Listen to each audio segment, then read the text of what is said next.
Zach. Zach, are you going to show us what a child safety lock is worth? Show us what it's worth. Show us what we paid for.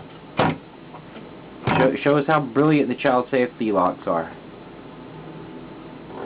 Yeah. Yeah. Do you know how long Daddy spent putting those up there? Yeah. You know, Daddy had to buy those and then he had to install them. They're supposed to keep babies out of there. No? Oh, great. Well, that's just wonderful, isn't it? Look, Daddy, I've got a big plastic bag.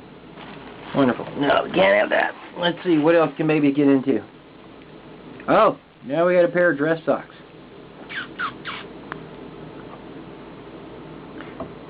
Zach, wait, bye-bye. Great. Yep, child safety locks. Get them at Target. Install them.